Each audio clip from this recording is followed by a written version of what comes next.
ಕಮಲ ಸಂಜಾತ ದುರುಳರ ಟೊಳಿಯನ್ನು ಒರೆಯುವುದಿರುವೇನೋ ಹರೆಯಂತೂ ಹೊರುಗಳು ಹರನೋರ್ವ ಬಂದನು ಒರೆಯಬೇಕೆಲೆ ಬಾಣಿನಾಥ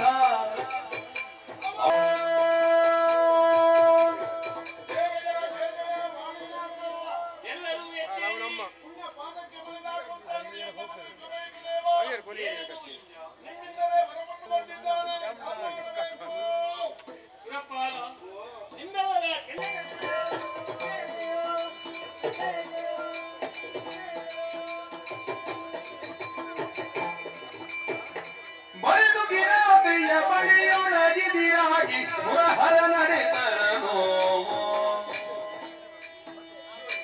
ಚರಣಕ್ಕೆ ಬಂದಿತೆ ಹರಿಹರರೊಂದಾಗಿ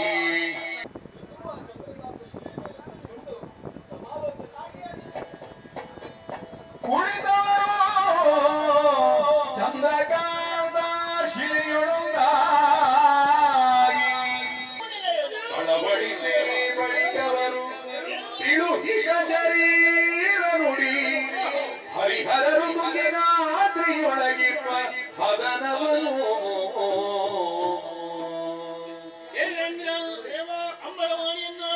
ಕೇಳಿಸಿಕೊಂಡೆ ಚಂದ್ರಕಾಂತ ಶಿಲೆಯ ಮೇಲೆ ಕುಳಿತು ದುರುಳರ ಬಗ್ಗೆ ಇರುವರು ಯೋಚಿಸುತ್ತಾ ಇದ್ದಾನೆ. ಹಾಗಾದರೆ ನಾವು ಅಲ್ಲಿಗೆ ಹೋಗುವ. ಹರಿಹರರ ಪದಕ್ಕೆ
ಬದುಕುವ ಆಸೆ ಇದ್ದರೆ ಕಾಲಿಗೆ ಮರೆತು ಬಂದಿದ್ದಾರೆ.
ಭಗವತಿ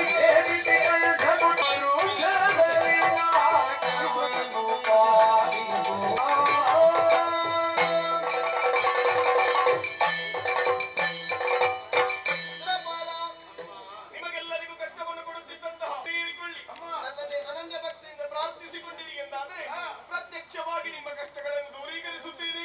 ನಿಮಗೆ ಶುಭವಾಗಲಿ.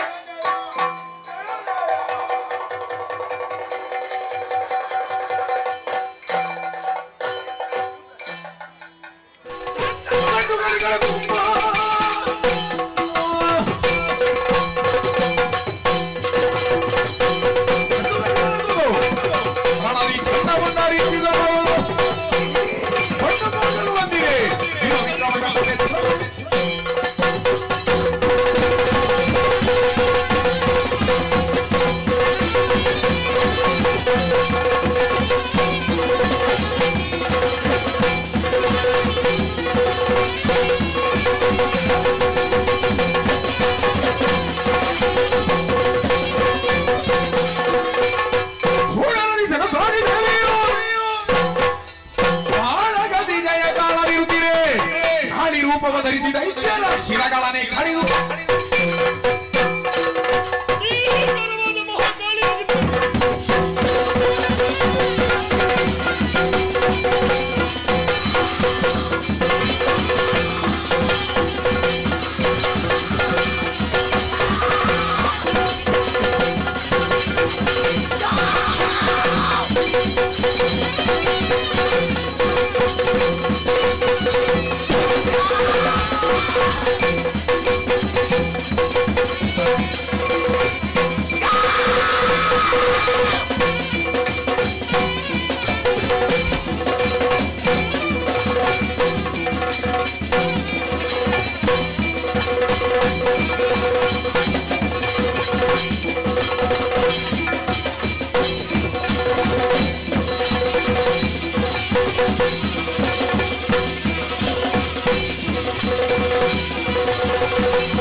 ಸೇನಾ ಪರಿವೇಷ್ಟಿತನಾಗಿ ರಥಾರೋಹಿಯಾಗಿ ಅಲ್ಲಿಗೆ ಹೊರಟಿದೆ.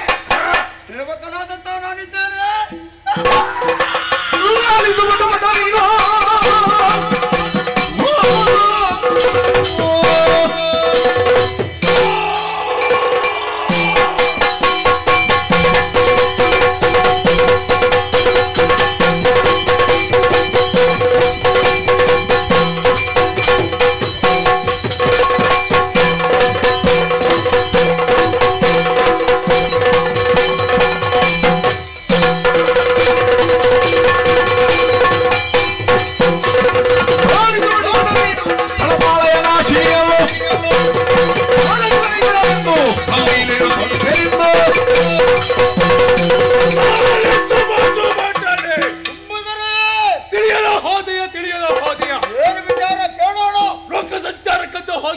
ನಮ್ಮ ತಂಡ ಉಂಟರು. ನನ್ನ ಬಳಿಗೆ ಒಂದು ಹೇಳಿದಂತ ಮಾತು ಏನಂತೆ ವರ್ತಮಾನ? ಕದಂಬಾವಣದಲ್ಲಿ ಅತಿ ಕೆಲವೇ ನಾಯಿಗಳು ಇದ್ದಾಳೆ ಎಂಬುದಾಗಿ. ಒಳ್ಳೆಯ ವಿಚಾರ. ಈ ವಿಷಯ ತಿಳಿದಂತ ನಾನು ಆಕೆಯನ್ನು ಮದುವೆ ಆಗಬೇಕೆಂಬ ತೀರ್ಮಾನಕ್ಕೆ ಬಂದವ ನಾನು. ನೀನು ಮದುವೆ ಆಗಲಿಕ್ಕಾಗಿ ಹೊರಟೆ? ಹಿಂದೇನು ಕಥನ? ಸಂಧಾನಕ್ಕಾಗಿ ನಮ್ಮ ಊರಿನ ಸುಗ್ರೀವನನ್ನು ಕಲಿಸಿಕೊಟ್ಟೆ. ಏನಾಯ್ತು ಸಂಧಾನ? ಸಂಧಾನ ಮುಗಿಯಿತು, ಸಂಗ್ರಾಮ ಬುದ್ಧವಾಯ್ತು. ಗುರುವನ್ನು ಬಯಸಿದ್ದಾಳೆಯ ಪ್ರಭಾ. ಹೌದು. ಈ ವಿಚಾರವನ್ನು ತಿಳಿದು ನೀನೇನು ಮಾಡಿದೆ? ಧೂಮ್ರಾಕ್ಷರನ್ನು ಕಳುಹಿಸಿಕೊಟ್ಟೆ. ಸಂಧಾನ ವ್ಯರ್ಥವಾದ ಮೇಲೆ ಧೂಮ್ರಾಕ್ಷರನ್ನು ಕಳುವು ಹೊತ್ತಾಗತ್ತೇನೆ. ಆಕೆಯನ್ನು ಎಳೆದು ತರುವುದಕ್ಕಾಗಿ ತಂದನೆ ಇಲ್ಲ, ಕೇವಲ ಹುಂಕಾರ ಮಾತ್ರ ಇದ್ದ ಧೂಮ್ರಾಕ್ಷನ ಅಣಿವಾಯ್ತು. ಹೌದು. ಆಮೇಲೆ ಗಂಡುಗಳೆಂದ ತಂಡ ಉಂಡವನ್ನು ಕಲಿಸಿಕೊಟ್ಟೆ. ಪರಿಣಾಮ ಕಾಲಿಯಾಗಿ ಅವರು ಉಂಟ ಮುಂಟವನೇ. ಈಗ ಚಂಡ ಮುಂಡರೊಳಿದ್ರೆ ಇಷ್ಟಾದರೂ ನೀನು ಮುಂದುವರಿಯುತ್ತಾ ಇದೆಯಲ್ಲ ಪ್ರಭು. ಕಾರಣ ಉಂಟು. ಏನು? ನಮ್ಮನ್ನೆಲ್ಲರೂ ಕೊಂದು ಮುಗಿಸ್ತಾ ಇದ್ದಾರೆ. ಹಾಗಂತ ಅವಳು ಯಾರು ಸಂಚಾರ ಮಾಡ್ತಾರೆ ನೋಡುವ ಉದ್ದೇಶದಿಂದ ಮಾಡಿರ. ಇನ್ನು ನಾನು ಬಂದನಲ್ಲ, ಮನೋಗತವಾದಂತ ಅಭಿಪ್ರಾಯಕ್ಕೆ ಅವಕಾಶ ಇದೆ. ಓದರಿಸಬೇಕು. ಕೇಳಿಲ್ಲ ಮಾತ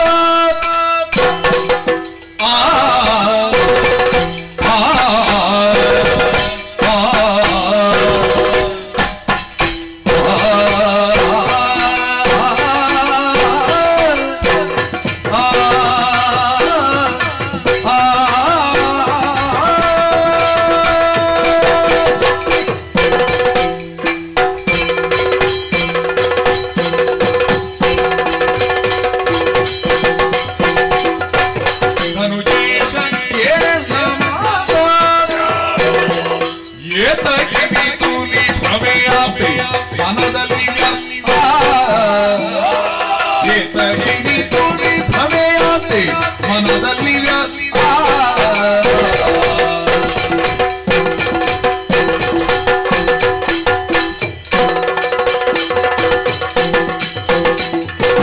ಮನಸ್ಸಿನ ಸರಕ್ಕೆ ತಿರುಗುತ್ತ ಮನಸ್ಸಿನ ಸರಕ್ಕೆ ತಿರುಗುತ್ತ ವರ ವನಿತೆಯ ಬಯಕೆಯ ದಯ ದೈತ್ಯರ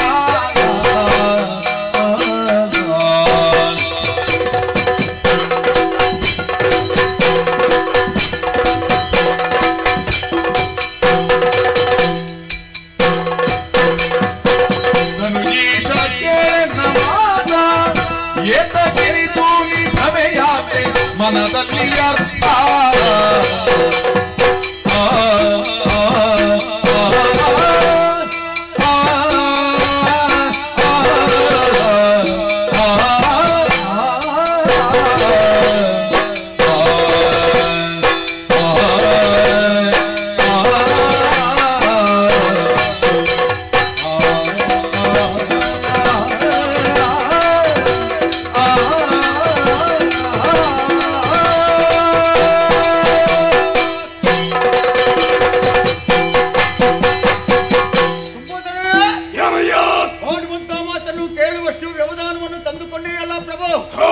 ಮತ್ತೊಮ್ಮೆ ಶಿರವನ್ನು ಬಾಗಿದ್ದೇನೆ.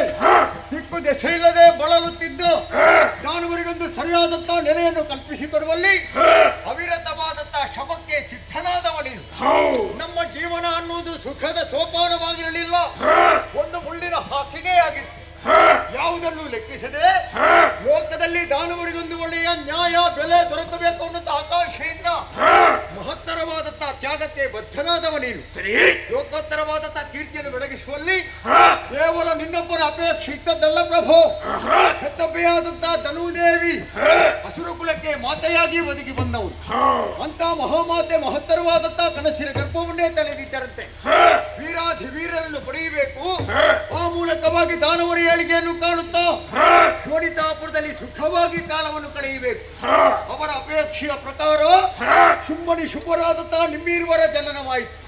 ಹುಟ್ಟಿನ ಹಿನ್ನೆಲೆಯನ್ನು ಅರಿಯದೆ ಉದ್ದೇಶವನ್ನು ತಿಳಿಯದೆ ಯಾವಾತ ಮುಂದುವರಿಯುತ್ತಾನೆಯೋ ಅವ ಬದಲಾವಣೆಯನ್ನು ಹೊಂದುತ್ತಾ ಹೋಗ್ತಾನೆ.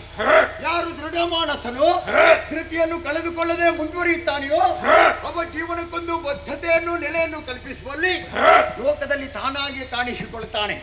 ಈ ಪ್ರಪಂಚದಲ್ಲಿ ನೀನು ಒಂದು ವ್ಯಕ್ತಿಯಾಗಿ ಬಾಳಿದ್ದಿಲ್ಲ, ಒಂದು ಮಹಾಶಕ್ತಿಯಾಗಿದ್ಯಾ ಪ್ರಭು. ಆದರೆ ಬಹು ವಿಚಿತ್ರವಾದಂತಹ ನಡೆಯನ್ನು ಈ ಕಾಲಕ್ಕೆ ಕಾಣುತ್ತಾ ಇದ್ದೇನೆ. ಸಾಮಾನ್ಯ ಕಾಮನ ಬಾಣಕ್ಕೆ ತನುವನ್ನು ತೆತ್ತು ಕಾಮಿನಿಯ ಬಯಕೆಯಿಂದ ಮುಂದುವರಿಯುತ್ತಾ ಇದ್ದಿ. ಹೆಣ್ಣನ್ನು ಬಯಸಿದರೆ ಅಪರಾಧ ಏನೂ ಅಲ್ಲ. ಬೇರೆಯವನ ಕಾಲದಲ್ಲಿ ತನ್ನ ಯೋಗ್ಯತೆಗೆ ಅರ್ಹತೆಗೆ ಬೇಕಾದಂತಹ ಹೆಣ್ಣೊಬ್ಬಳನ್ನು ನೋಡಿ ಅವಳನ್ನು ಮದುವೆಯಾಗಿ ಅವಳ ಅಂಗ ಸುಖವನ್ನು ಬೇಕಾದ ಹಾಗೆ ಅನುಭವಿಸಬಹುದು. ಆ ಸಮಯದಲ್ಲಿ ನಿನ್ನ ನಿರ್ಧಾರ ಏನು?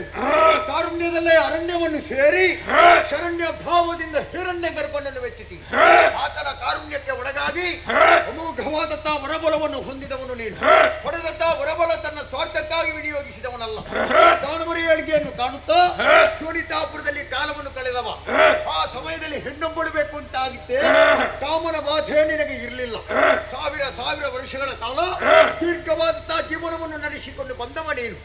ಪ್ರತ್ಯಕ್ಷವಾಗಿ ನಾರಿಯೋರ್ವಳನ್ನು ನೋಡಿ ಅವಳ ರೂಪಲಾವಣ್ಯಕ್ಕೆ ಮನಸ್ಸೋತು ಅವಳನ್ನು ಬಯಸಿದರೆ ಅಪರಾಧ ಅಲ್ಲ ಪ್ರಭು.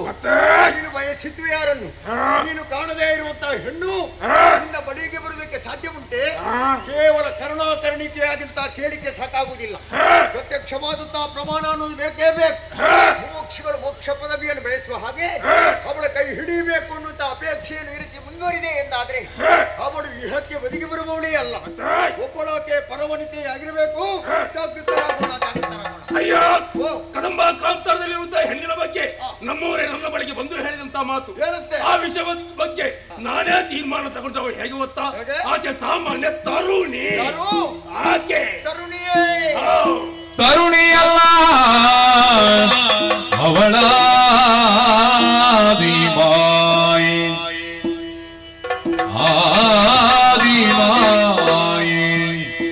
ತರುಣಿಯಲ್ಲವಳ ಆದಿಮಾಯಿ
ಎಳ್ಳಿನ 7 ಭಾಗದಷ್ಟು ಕೊರತೆಯಾಯಿತು ಎಂದಾದರೆ ಹೆಗಲ ಮೇಲಿರುವಂತಹ ಹೊರೆ ಜಾರಿ ಕೆಳಗೆ ಬೀಳುವುದಕ್ಕೂ ಸಾಧ್ಯತೆ ಉಂಟು.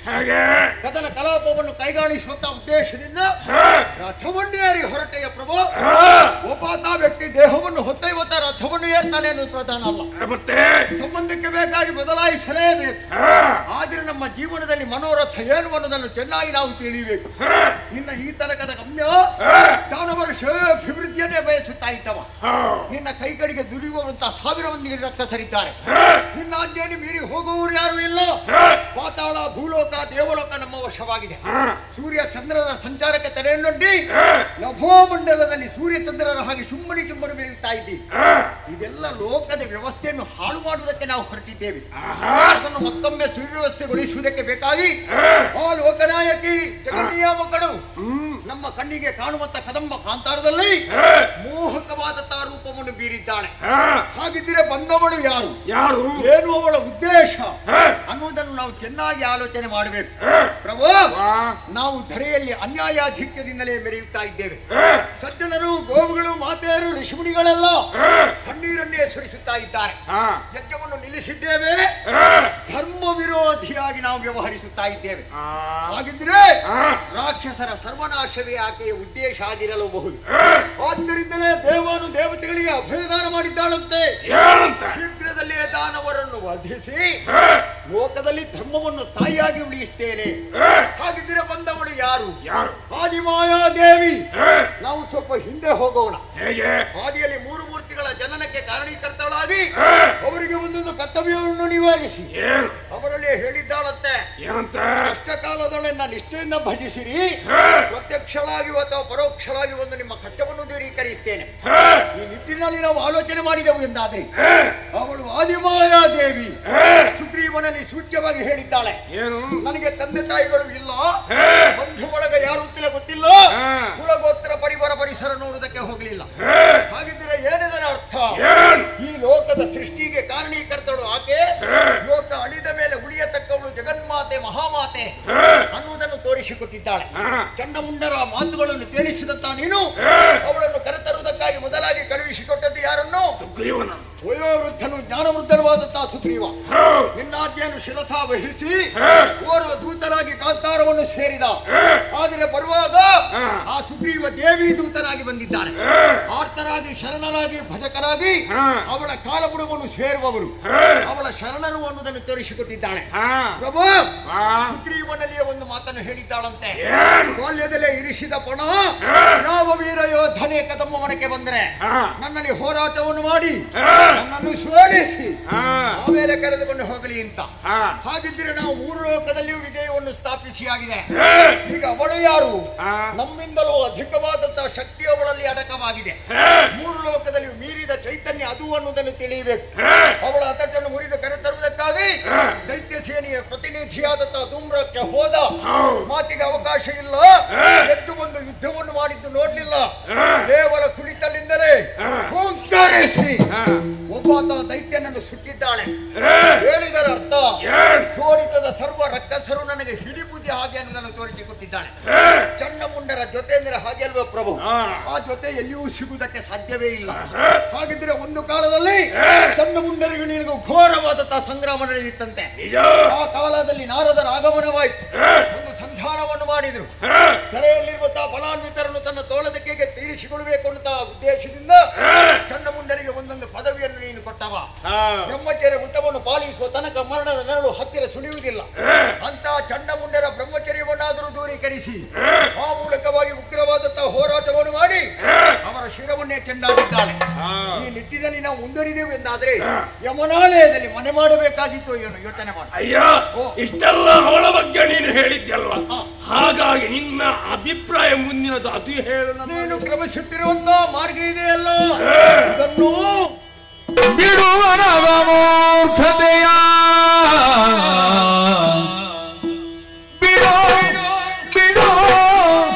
ಬಿಡುವನವ ಮೂರ್ಖತೆಯ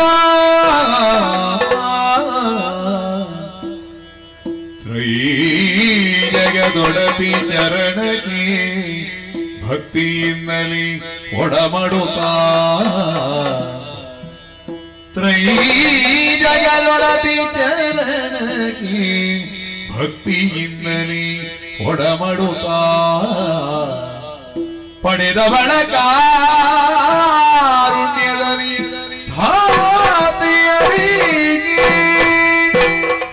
ಜಡಜ ಪೀಠನ ವರದ ತೆರದನಿ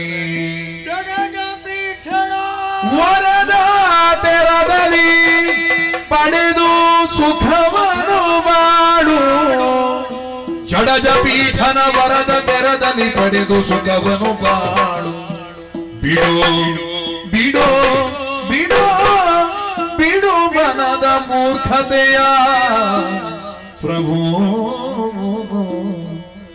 ನಾವೆಲ್ಲ ಬಿಂದುಗಳು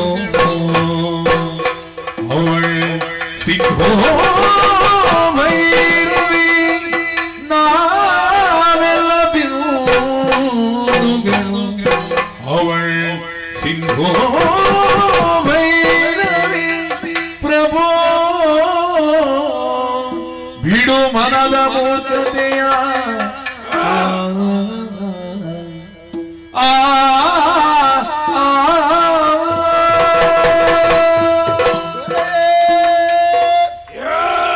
ಭ್ರಮೆಗೆ ಒಳಗಾಗಬೇಡ. ಒಳಿತು ಕೆಡುಕನ್ನು ಯೋಚಿಸುವಂತ ಮತಿಯನ್ನೇ ಒಂದೊಮ್ಮೆಗೆ ಕಳೆದುಕೊಳ್ಳುತ್ತಾನಂತೆ.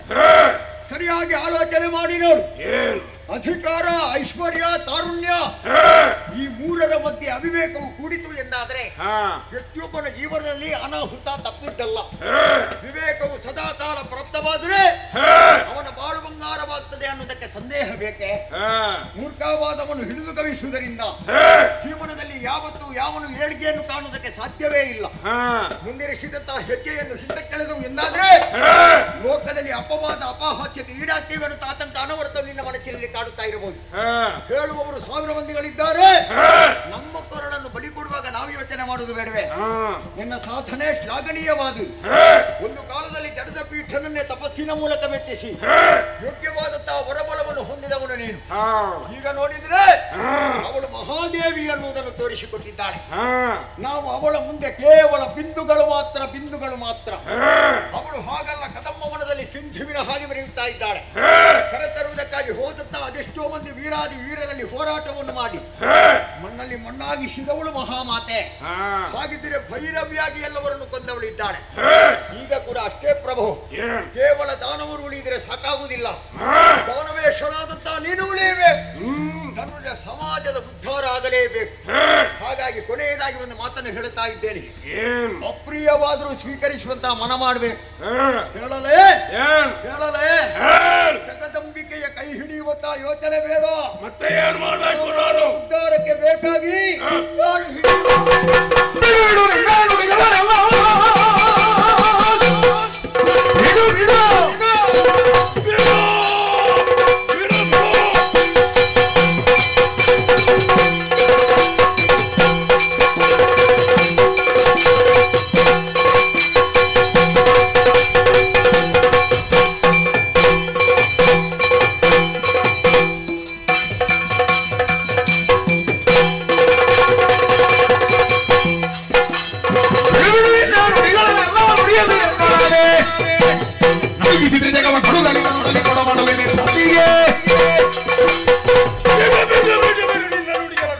ಇನ್ನೊಂದು ಬಾರಿ ತುಟಿ ಬಿಚ್ಚಿದ ಜಾಗ್ರತೆ.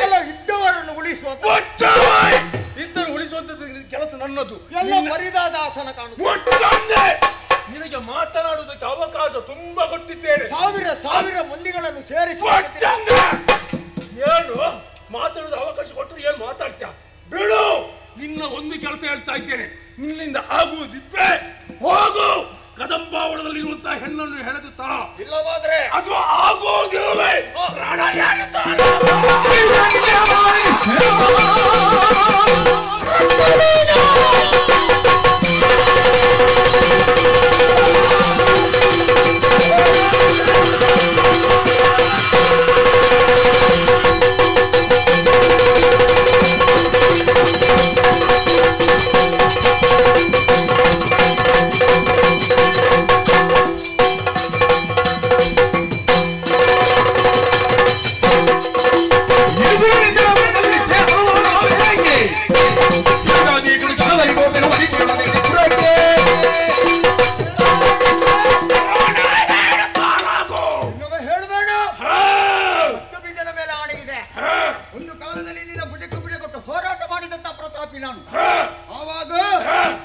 ಮೂಡ್ಲಿಲ್ಲ. ಈಗ ನನ್ನ ಪರಾಕ್ರಮದಲ್ಲಿ ಶಂಕೆ. ಅಯ್ಯೋ, ಅವತ್ತು ಇದ್ದ ಪರಾಕ್ರಮ ಇವತ್ತು ಎಲ್ಲಿ ಹೋಯ್ತು ನೀನದು? ಒಂದಿನ ರಕ್ತವೀಗನೇ ನಾನು ಹೋಗ್ಬೇಕದಮ್ಮ ಮನೆಗೆ ಮಾಡುವ ಯತ್ನ ಫಲ ಮಾತ್ರ ದೈವಜ್ಞೆ ಕೊಡುವ ಪಣೆ. ಜಯಶಾಲಿ ಹರಿದಿ ಬಂಬವ ಮೆರೆಯುತ್ತಿ ಕಂಡು ದೇವಿಯರು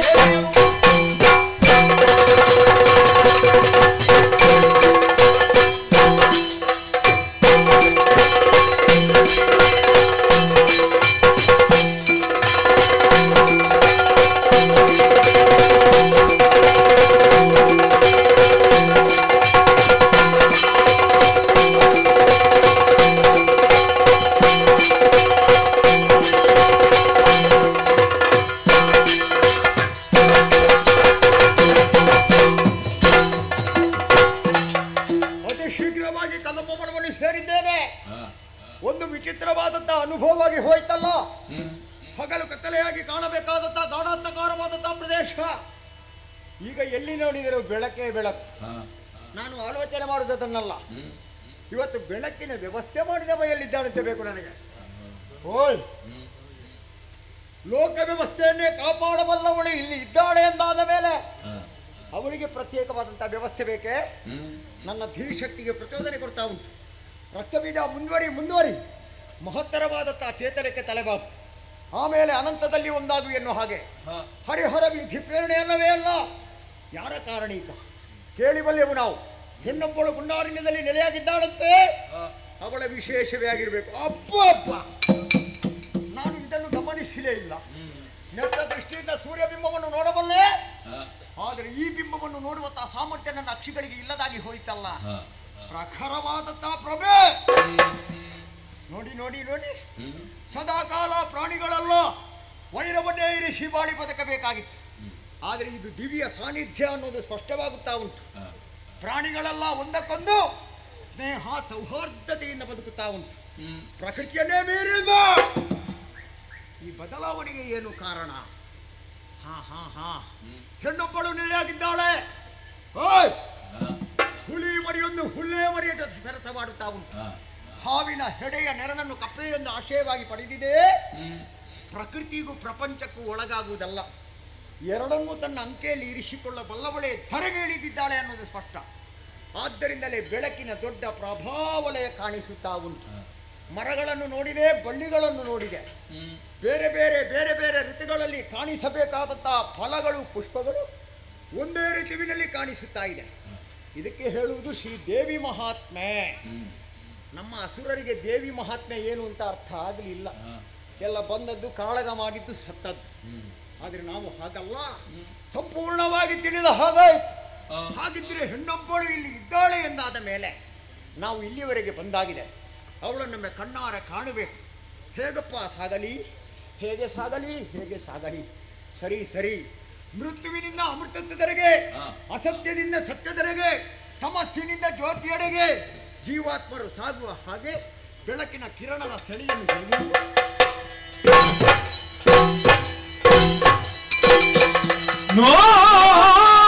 ನೋಡಿದರು ಕಲಿರದೇವಿ ಜನು, ನೋಡಿದರು ಕಲಿರದೇವಿ ಜನು, ಗಾಢ ಕರುವಲಿ ಕುಳಿತ ಶಿವೆಯನು, ಗಾಢ ಕರುವಲಿ ಕುಳಿತ ಶಿವೆಯನು ನೋಡಿದನು. ಆಡಿದನು ತನ್ನೊಳಗೆ ಇವಳನು ತಿಳಿಯದಿನಿತಾಗೆ, ಆಡಿದನು ತನ್ನೊಳಗೆ ಇವಳನು ತಿಳಿಯದಿನಿತಾಗೆ. ಮಾಡಲೇ ನಟಟ ಶುಂಭರ ಕೂಡೆ ಆಶಯ ಒರೆದು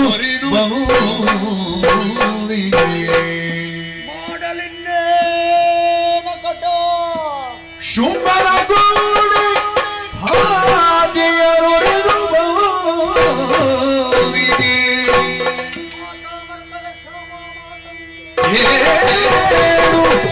ಇವನಿಂಬದ್ಧ ಏನು ಇವನಿಂಬದ್ಧ ಆದನು ನುಡಿಸಿದಪೇ ನುಡಿಸಿದಪೇ ನುಡಿಸಿದಪೇ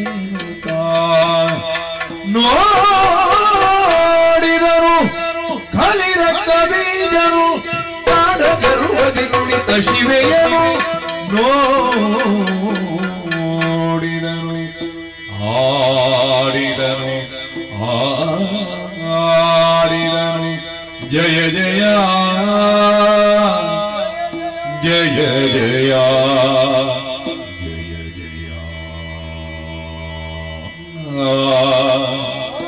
ಜಯ ಜಯ ಯಾ ದೇವಿ ಸರ್ವಭೂತೇಷು ಮಾತೃರೂಪೇಣ ಸಂಸ್ಥಿತಾ ನಮಸ್ತಸ್ಮೈ ನಮಸ್ತಸ್ಮೈ ನಮಸ್ತಸ್ಮೈ ನಮೋ ನಮಃ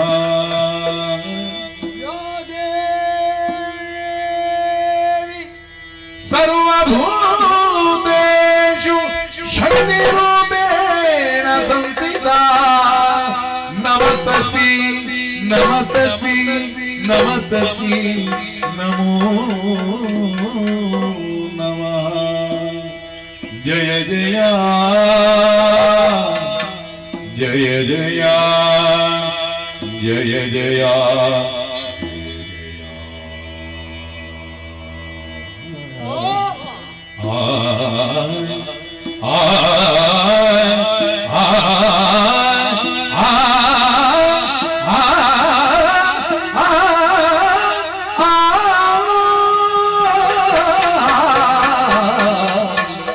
ಜಯ ಜಯ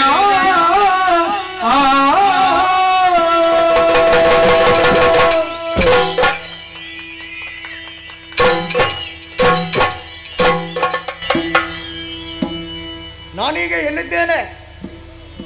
ಏನಾಗಿ ಹೋಯಿತು ಎಲೆಗೆ? ಅರೆಗಳಿಗೆ ನನ್ನನ್ನೇ ನಾನು ಮರೆತು ಬಿಟ್ಟೆನಲ್ಲ. ದಿವ್ಯ ಸಾನ್ನಿಧ್ಯದಲ್ಲಿ ಸತ್ಪುರುಷರೆಲ್ಲ ತನ್ನನ್ನೇ ತಾನು ಮರೆಯುತ್ತಾರಂತೆ. ಶಬ್ದಕ್ಕೆ ನಿಲುಕದ ಅನುಭವಕ್ಕೆ ವೇದ್ಯವಾದ ಆನಂದ ಅನುಭೂತಿಯ ಕಾಲಕ್ಕೆ ಆಗ್ತದೆ ಅನ್ನೋದನ್ನು ಕೇಳಿದ್ದೇನೆ. ಅಂತಹ ಒಂದು ಸಂತೋಷ ಸಮಾಧಾನ ಈ ಕ್ಷೇತ್ರದಲ್ಲಿ ಆಗಿ ಹೋಯಿತಲ್ಲ. ಕೇವಲ ಮಾಂಸಾಕ್ಷಿಗಳಿಂದ ನೋಡಿದರೆ ಸಾಕಾಗುವುದಿಲ್ಲ. ಬಗೆಗಣ್ಣನ್ನು ತೆಗೆದು ನೋಡಿದೆ ಎಂದಾದರೆ ಈಕೆ ಯಾರು ಏನು ಎಷ್ಟು ಅನ್ನುವುದನ್ನು ತರ್ಕಿಸುವುದಕ್ಕೆ ಸಾಧ್ಯತೆ ಉಂಟು. ಪಾದದಲ್ಲಿ ಪಾತಾಳ, ಕಟಿಯಲ್ಲಿ ಮರ್ತ್ಯ, ಶಿರಸ್ಸಿನಲ್ಲಿ ಸುರಲೋಕ. ಹಿಂದಕ್ಕೆ ಮುಂದಕ್ಕೆ ಹಾಡುತ್ತಾ ಪಾಡುತ್ತಾ ಕಾಲವನ್ನು ಕಳೆಯುತ್ತಾ ಇದ್ದಾಳೆ. ಇವಳು ತೂಗಿದಾಗ ಮೂರು ಲೋಕವನ್ನೇ ತೂಗಿದಂತಹ ಅನುಭವವಾಗಿ ಹೋಯಿತು. ಮೇಲೆ ಮೇಲೆ ಎಷ್ಟು ಮೇಲೆ ನೋಡಿದರೂ ಕೂಡ ಉಯ್ಯಾಲೆಗೆ ಬಿಗಿದಂತಹ ಸರಪಳಿಯ ತುದಿಯೋ ಅಂತ್ಯವೂ ಕಾಣುವುದಿಲ್ಲವಲ್ಲ. ಹಾಗಿದ್ದರೆ ಗೊಂಡಾರಣ್ಯದಲ್ಲಿ ಉಯ್ಯಾಲೆಯನ್ನು ಕೊಟ್ಟವರು ಯಾರು? ಇವಳಿಗೆ ಯಾರು ಕೊಡಬೇಕೆಂದೇನೂ ಇಲ್ಲ. ಸಕಲವನ್ನು ತನ್ನಲ್ಲಿಗೆ ಭರಿಸಿಕೊಳ್ಳುವಂತಹ ಸಾಮರ್ಥ್ಯ ಇವಳಲ್ಲಿ ತಾವಾಗಿದೆ ಅನ್ನೋದು ಸ್ಪಷ್ಟ. ಎಡದ ಕೈಯಲ್ಲಿ ತ್ರಿಶೂಲವನ್ನು ಹಿಡಿದು ಬಿಡಿಸುತ್ತಾ ಇದ್ದಾಳೆ. ಮೂರು ಮನೆಯ ಆಯುಧ ಉಂಟು ಅಂತ ಅರ್ಥ ಅಲ್ಲ ಮಗನೇ. ತ್ರಿಕಾಲಕ್ಕಾಗಲಿ, ತ್ರಿಶಕ್ತಿಗಳಿಗಾಗಲಿ, ತ್ರಿಮೂರ್ತಿಗಳಿಗಾಗಲಿ, ತ್ರಿಲೋಕಕ್ಕಾಗಲಿ ನಾನೇ ಕಾರಣನಿದ್ದೇನೆ. ಬೇಕಾದ ಹಾಗೆ ಸೃಷ್ಟಿಸಿ ಪಾಲಿಸಿ ನನಗೆ ಬೇಡವೆಂದಾಗ ಲಯಗೊಳಿಸುವಂತಹ ಸಾಮರ್ಥ್ಯ ನನ್ನಲ್ಲಿ ಈಗಲೂ ಅಡಕವಾಗಿದೆ ಅನ್ನುವಂಥ ಸಂಕೇತ ನೀಡುತ್ತಾ ಇದ್ದಾಳೆ. ಬಾಣಲು ಇವಳೇ, ಭುವಿಯಲ್ಲೂ ಇವಳೇ, ತನ್ನ ಪ್ರಪಂಚ ಪ್ರಕೃತಿ ಇವಳೇ ಎನ್ನುವ ಹಾಗೆ ಗೋಚರಿಸುತ್ತಾ ಇದ್ದಾಳೆ. ಲೋಕಕ್ಕೆ ಬೆಳಕನ್ನು ಕೊಡುವಂತಹ ಸೂರ್ಯಚಂದ್ರರು 2 ಅಕ್ಷಿಗಳಲ್ಲಿ ಮನೆ ಮಾಡಿದ್ದಾರೆ. ಸ್ವಾಹಾಪತಿಯಾದಂಥ ಅಗ್ನಿದೇವ ಹಣೆಯ ಮೂರನೇ ಕಣ್ಣಿನಲ್ಲಿ ನೆಲೆಯಾಗಿದ್ದಾನೆ. ಜಮ್ಮು ದ್ವೀಪಕ್ಕೆ ಆಧಾರ ಸ್ತಂಭ ಎನಿಸಿರುವಂತಹ ಮೇರುಮಂದರ ಪರ್ವತಗಳು ಸ್ತನಗಳಲ್ಲಿ ಗೋಚರಿಸುತ್ತಾ ಉಂಟು. ಆಗಸದಲ್ಲಿರುವಂತಹ ಅಸಂಖ್ಯಾತ ನಕ್ಷತ್ರ ಕೋಟಿಗಳು ಧರಿಸಿರುವಂತಹ ಮಾಲಾ ಮೌಕ್ತಿಕಗಳಲ್ಲಿ ಕಾಣಿಸುತ್ತಾ ಉಂಟು. ಸಪ್ತ ಸಾಗರಗಳೇ ವಸನ, ಕಾರ್ಮೋಡ ರಾಶಿಗಳೇ ಕೇಶರಾಶಿ. ನನ್ನ ಜೀವನವೇ ಪಾವನವಾಯಿತು. ಸನ್ನಿಹಕ್ಕೆ ಸಾಗಿದೆ. ಪಾವನವಾದಂತಹ ಪದದ್ವಯಗಳನ್ನು ಬಿಗಿಯಾಗಿ ಮಹಾತಾಯಿಯ ಮುಖಾವಲೋಕನ ಮಾಡಿದೆ. ನನ್ನನ್ನು ನೋಡಿ ಕ್ರೂರವಾದಂತಹ ದೃಷ್ಟಿಯನ್ನು ಬೀರುವುದಕ್ಕೆ ತೊಡಗಿದ್ದಾಳಲ್ಲ. ಯಾಕಪ್ಪ ಇಂಥ ಒಂದು ನೋಟ? ಅರ್ಥವಾಯಿತು ನನಗೆ. ನಾನು ಬಂದದ್ದು ಶುಂಭನ ಕಡೆಯಿಂದ, ನಾನು ಬಂದದ್ದು ದೈತ್ಯರ ಕಡೆಯಿಂದ, ನಾನು ಬಂದದ್ದು ಭಯೋತ್ಪಾದಕರ ಕಡೆಯಿಂದ.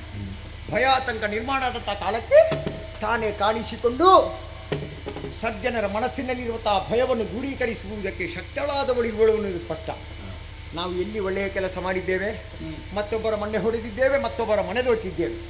ಆದರೂ ನಿರಾಯಾಸವಾಗಿ ಶ್ರೀದೇವಿಯನ್ನು ಕಾಣುವಂಥ ಸೌಭಾಗ್ಯ ದಾನವರಾದಂಥ ನಮ್ಮ ಪಾಲಿಗೆ ಪ್ರಾಪ್ತಿಸಿದೆ.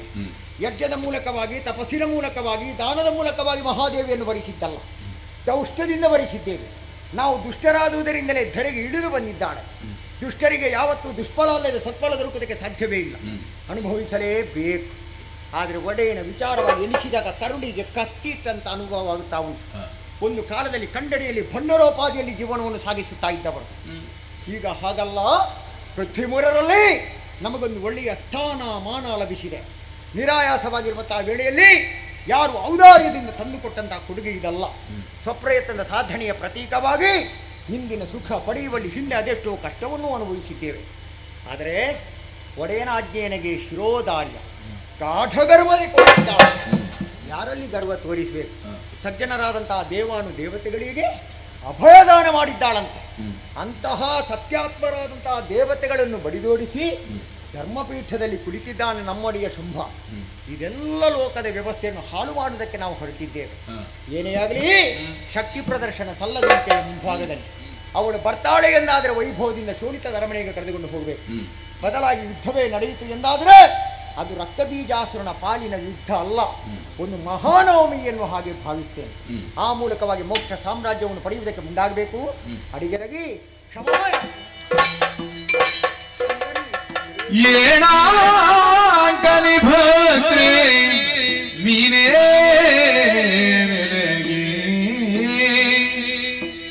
ಏಣಾಂಕಲಿ ಭದ್ರೇ ಏಣಾಂಕಲಿ ಭದ್ರೇ ನೀನೇ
ಪುಣ್ಯಪದ ಪುಂಡಲೀಕಗಳಿಗೆ ನಿನ್ನ ಭಕ್ತರಾದಂತಹ ರಕ್ತಬೀಜಾಸುರನ ಸಾಷ್ಟಾಂಗ ಪ್ರಣಾಮಗಳು. ಎದ್ದೇಳು ಅಮ್ಮ. ಕಣ್ಣುಗಳಲ್ಲಿ ನಿನ್ನ ಮೂರುತಿಯ ತುಂಬಿ, ಕಿವಿಗಳಲ್ಲಿ ನಿನ್ನ ಕೀರುತಿಯ ತುಂಬಿ, ನಾಲಗೆಯಲ್ಲಿ ನಿನ್ನ ನಾಮಾಮೃತವು ತುಂಬಿ, ಪಾದ ಬುಡದಲ್ಲಿ ನಾನೇ ತುಂಬಿ ಭಜಿಸುವುದಕ್ಕೆ ತೊಡಗಿದೆ. ಭಜನೆ ಮಾಡುವುದಕ್ಕೆ ಬೇಕಾಗಿ ಬಂದವನಲ್ಲಮ್ಮ. ಮತ್ತೆ ನಾನು ಇಲ್ಲಿ ಭಜನೆ ಮಾಡಿದ್ರೆ ಅದು ವನ ಭಜನೆ ಅಂತ ಆದಿತ್ತು.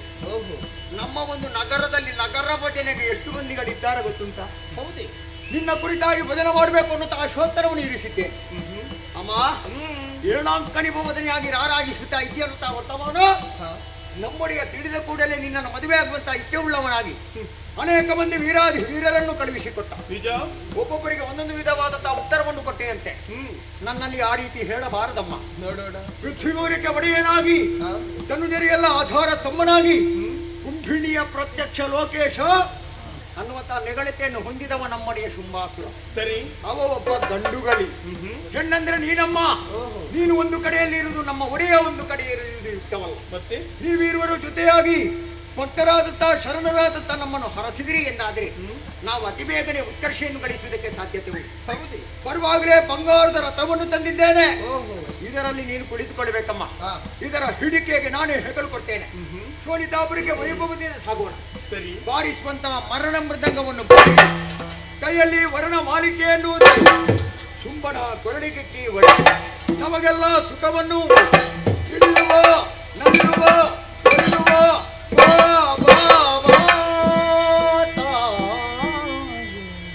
ರಕ್ತಬೀಜ ಅಮ್ಮ, ಭಕ್ತಿಯ ಮಹಾಪುರವೇ ಹರಿಯುತ್ತಿದೆ. ಇಷ್ಟು ಸಮಯದಲ್ಲಿ ಭಕ್ತಿ ಮಾಡುವುದಕ್ಕೆ ಇವತ್ತು ಸ್ವಲ್ಪ ಅವಕಾಶ ಲಭ್ಯ. ನಿನ್ನನ್ನು ಹುಮ್ಮರೆನ್ನಲೇ ಪ್ರಾಜ್ಞನೆನ್ನಲೇ. ನಿನ್ನ ಭಕ್ತರು ಯಾವತ್ತು ಹುಮ್ಮರಾಗುವುದಕ್ಕುಂಟೆ. ಮಲ್ಲಿಗೆಯ ಬಳ್ಳಿ ಮಾಮರವನ್ನು ಹಬ್ಬಬೇಕೇ ಹೊರತು ಹೊಂಗಾರಿನ ಮರವನ್ನಲ್ಲವಲ್ಲ. ಸುಮ್ಮನೆಂದರೆ ಶ್ರೇಷ್ಠವಾದಂತಹ ಶ್ರೀಗಂಧದ ಮರವಮ್ಮ. ಶ್ರೀಗಂಧವನ್ನು ನೀರಿನಲ್ಲಿ ಹಾಕಿದ್ರೆ ನಾರುವುದು ಸ್ವಾಭಾವಿಕವಲ್ಲವೇ? ವಾಗ್ದೇವಿ ಶಾರದಾ ಮಾತೆ, ನಿನ್ನ ಮಾತು ನನಗೆ ಅರ್ಥವಾಗಲಿಲ್ಲ. ಅದೇನು? ಗಂಧದ ಕೊರಡನ್ನು ಕಲ್ಲಿಗೆ ಸ್ವಲ್ಪ ನೀರನ್ನು ಹಾಕಿ ಆಗ ಹೊರಡ್ತದೆ ಘಮಘಮ ಅಂತ ಪರಿಮಳ. ತೇಯುವುದಕ್ಕಾಗಿ ಇದರವನ್ನು ಸಾರಿದವನು ನಾನು. ಯಾವ ರೀತಿ, ಎಲ್ಲಿ, ಹೇಗೆ? ನಿನ್ನೊಡೆಯ ಯಾಕೆ ಬರಲಿಲ್ಲ ಹೇಳು? ಅವ ನಮ್ಮ ಪಾಲಕ, ನಾವು ಅವರ ಸೇವಕರು. ಅವ ಆಜ್ಞಾಪಿಸಿದ್ದನ್ನು ನಾವು ಈಡೇರಿಸಲೇಬೇಕು. ನಾವು ಬಂದಿದ್ದೇವಲ್ಲ. ಸಾವಿರುವ ಶುಂಭನಿಗೆ ಇಷ್ಟು ಅಹಂಕಾರವಿರಬೇಕಾದರೆ ಸಾವಿರದ ಒಂದು ನಾನು ಹೇಗೆ ವಿಜೃಂಭಿಸಬೇಡ ಹೇಳು? ನಮ್ಮ ಏನಪೇಕ್ಷೆ ಏನು? ಸಾವಿರುವುದು ಬೇಡ, ಸಾವು ಇಲ್ಲದಂತಹ ಮಹಾಶಕ್ತಿ ದೊರಕಬೇಕು ಅಂತ. ಎಷ್ಟಾದ್ರೂ ಅವನೊಬ್ಬ ದುಷ್ಟನಲ್ಲವೇ? ನೀನು ಶೋಣಿತಾಪುರದ ಅರಮನೆಯನ್ನು ಸೇರಿ ನಿನ್ನ ಎಡದ ಕಾಲನ್ನು ಶೋಣಿತದ ಚಾವಡಿಗೆ ಇಟ್ಟೆ ಎಂದಾದ್ರೆ ದುಷ್ಟರಾದಂತಹ ರಕ್ಕಸರೆಲ್ಲ ಒಳ್ಳೆಯವರಾಗುದಿಲ್ವೇ? ರಕ್ತ ಬೀಜ ಅಮ್ಮ, ನಿನ್ನೊಡೆಯನಿಗೆ ನನ್ನನ್ನು ಮದುವೆಯಾಗುವಂತ ಮನವಿರುವುದೇ ಅಹುದಾಗಿದ್ದಲ್ಲಿ ಚಂಡಮುಂಡನಿಂದ ವಿಚಾರ ತಿಳಿದ ಕೂಡಲೇ ಅವ ಬರಬೇಕಿತ್ತು. ಬದಲಾಗಿ ಕೇವಲ ಸ್ತ್ರೀ ಪ್ರಾಂತನಾಗಿ ಕಳವನ್ನೆಲ್ಲ ಕಾರಣಗಟ್ಟಿದ ನನ್ನ ಕಾಯ್ಚಲ ಅರಮನೆಯಲ್ಲಿ ಕುಳಿತಂತ ಆತನ ಬರಣ ಹೇಳುವ ನೀನೊಬ್ಬ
ಹೋರಾಡುವುದಕ್ಕೆ ಬೇಕಾಗಿ ನನ್ನ ತರವನ್ನೇ ಆಲೋಚಿಸಿ ಮಾತ್ರಕ್ಕೆ ರಣಗಳು ಹೊತ್ತೇನೆ.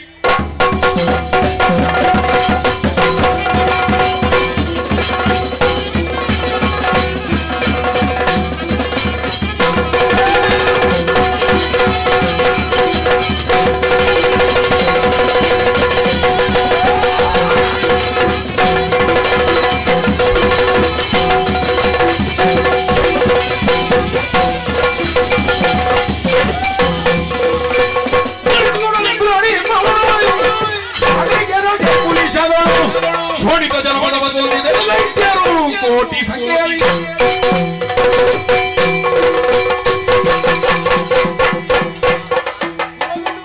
ಬಿಟ್ಟು ಬಿದ್ದಲ್ಲ. ಯಾರೋ ನನ್ನ ಹೊಣೆಗೆ ಬಡಿದವಳು ಇಂದ್ರಾಣಿ. ಎಲ್ಲಿದ್ದೆ ನೀನು? ಯಾರು ಇವಳ? ನೀನು ಯಾರು? ನಾನು ಕೌಮಾರಿ. ಇವಳು ಮಹಾಕಾಳಿ. ಆ? ಮಹಾಕಾಳಿ. ಮಹಾ ಸೇರಿಸುವುದು ಬೇಡ, ಕಾಳಿ ಸಾಕು. ಹೌದಾ? ನೀನು ಮಹಾಕಾಳಿಯೇ. ನಮೋ ನಮಃ. ಮಹಾಕಾಳಿಯ ಮೇಲೆ ಭಕ್ತಿ ಉಂಟು ನಮಗೆ. ಇಂದ್ರಾಣಿಯೇ, ಏನ್ ನನಗೆ ತಿಳಿಯದ ಹಾಗೆ ಹಣೆಗೆ ಬಡಿದೆಯ. ಹಣೆಗೆ ಪೆಟ್ಟು ಬಿದ್ದ ಮಾತ್ರಕ್ಕೆ ರಕ್ತಬೀಜನಿಗೆ ಸೋಲಾಗ್ತದೆ, ಅವನು ಇತ್ರಾಣಿ ಆಗ್ತಾನೆ ಅಂತ ಯಾರೇ ಹೇಳಿರ್ಬೇಕು. ಏನು ಮಹಾ? ನಮಗೆ ಪೆಟ್ಟು ಬಿದ್ರೆ ಬಲ ಅಧಿಕವೇ. ಹಾಗಿದ್ರೆ ನನಗೆ ಪೆಟ್ಟು ಬೀಳ್ತದೆ. ನಾನು ತ್ರಾಣಿ, ಗೊತ್ತಾಯ್ತಲ್ವಾ? ಆದ್ದರಿಂದಲೇ ಯಾವನೇ ಒಬ್ಬ ವಿರೋಧಿ ರಕ್ತಬೀಜನ ಮೇಲೆ ಆಘಾತವನ್ನು ಉಂಟು ಮಾಡುವುದಕ್ಕೆ ಬರಲಿಲ್ಲ. ಓಹೋ, ನೋಡು, ಏನು ಬ್ರಹ್ಮದೇವ ಕೊಟ್ಟಿದ್ದಾನೆ. ಏನಂತ? ಒಂದು ಬಿಂದು ಭೂಮಿಗೆ ರಕ್ತ ಸ್ಪರ್ಶವಾಯಿತು ಎಂದಾದ್ರೆ ಆ, 100 ಅಲ್ಲ, 200 ಅಲ್ಲ, 1000 ಅಲ್ಲ, ಲಕ್ಷ ಅಲ್ಲ, ಕೋಟ್ಯಾನ್ ಕೋಟಿ. ಎಲ್ಲ ಬರ್ಲಿ, ಕೋಟ್ಯಾನ್ ಕೋಟಿಯೇ. ಎಲ್ಲ ಬರ್ಲಿ, ಎಲ್ಲ ಮುಗಿಸ್ತೇನೆ ಈಗ. ನಿನಗೆ ನನ್ನ ಬಳಗ ಗೊತ್ತಾಗ್ಲಿಲ್ಲ. ಹಾ, ಗೊತ್ತಾಯ್ತು. ನಾವು ರಕ್ತ ಚೆಲ್ಲುವುದಕ್ಕೆ ಹೋಗಲಿಲ್ಲ. ಯಾಕೆ? ಎಲ್ಲ ನಿನ್ನದಲ್ವ ಇವತ್ತು? ಇದು ಲೋಭದಿಂದ ಅಲ್ಲ, ಉಪಾಯದಿಂದ. ಹಾ, ಇದು ನಮ್ಮವರಲ್ಲ, ಇನ್ನು ಬರುವವರು ನಮ್ಮವರು. ಹೌದಾ? ಈ ಮೊದಲು ಇದ್ದವರು ನಮ್ಮವರು. ಹಾಗಾಗಿ ವರಬಲದ ಸಾಕ್ಷಾತ್ಕಾರಕ್ಕೆ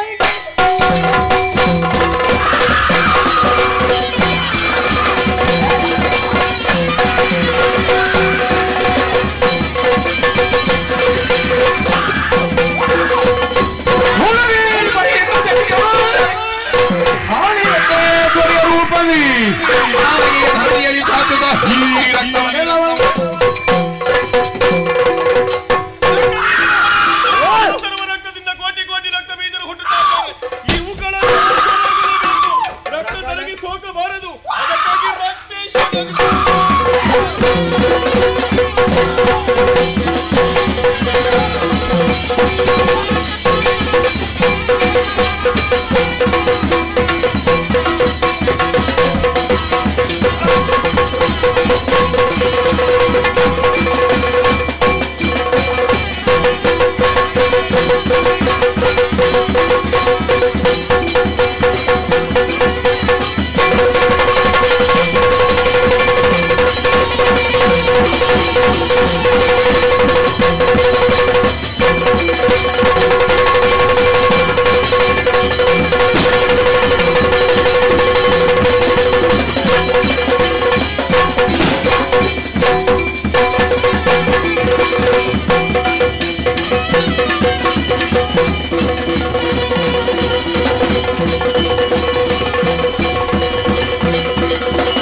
ಮುಖನಾಗಿ ಭರಕ್ತ ಬೀಜನು ಒದಿಸಿದ ದುರ್ಗರಪ್ಪೇಶ್ವರಿಯೇ